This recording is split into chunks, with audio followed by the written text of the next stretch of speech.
নমস্কার বন্ধুরা, কেমন আছেন সবাই? আশা করছি সবাই ভালোই আছেন। তো আজকের আপনাদের দেখাতে চলেছি যে মৌসুনী আইল্যান্ডের সেই আজকের পরিস্থিতি। আপনারা কিন্তু বন্ধুরা সরাসরি দেখতে পাচ্ছেন যে মৌসুনীর দ্বীপের এই সাইক্লোনের প্রভাবে সমুদ্র যে উত্তাল হয়ে রয়েছে বন্ধুরা, চারিদিকে শুধু ঢেউ আর ঢেউ, আর কোনো কিছুই নেই। আজকের আপনাদের দেখাতে চলেছি যে এই সাইক্লোনের মধ্য থেকে আমরা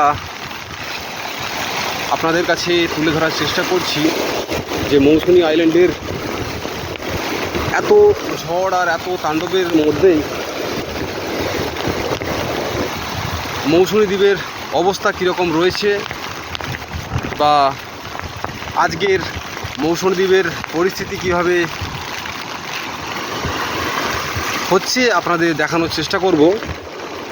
আপনারা কিন্তু সরাসরি দেখছেন বন্ধুরা, আমি রয়েছি মৌসুনী আইল্যান্ডের দক্ষিণ প্রান্তে।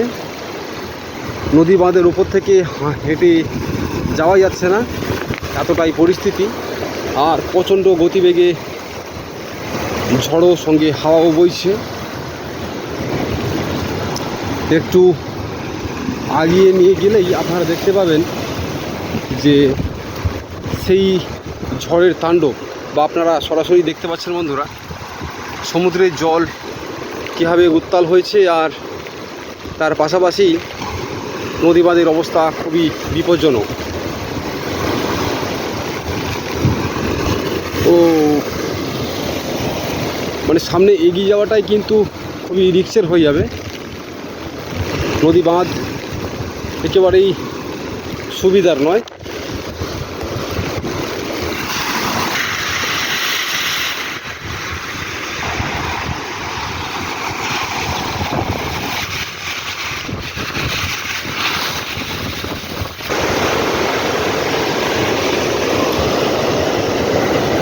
কীভাবে উত্তাল হয়েছে সমুদ্র বন্ধুরা আপনারা দেখতে পাচ্ছেন।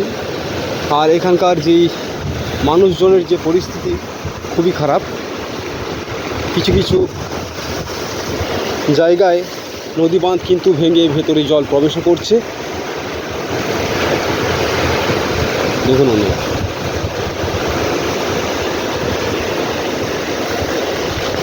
সম্পূর্ণ মেঘলা ওয়েদার, আর বাতাসের দাপট কিন্তু প্রচণ্ড রয়েছে।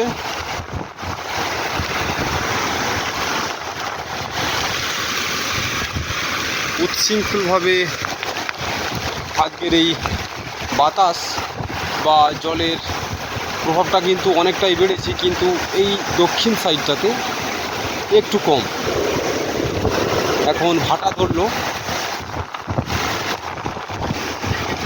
সোজা হয়ে যে দাঁড়াবো সেই দাঁড়ানোর মতো কিন্তু শক্তি নেই।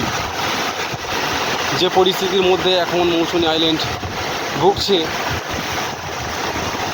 আপনারা সরাসরি দেখছেন যে এই মাথার উপরে একটা ঝড় রয়েছে। এই ঝড়ের কারণেই কিন্তু এতটা তাণ্ডব বা এতটা বিক্ষোভ এখন হচ্ছে।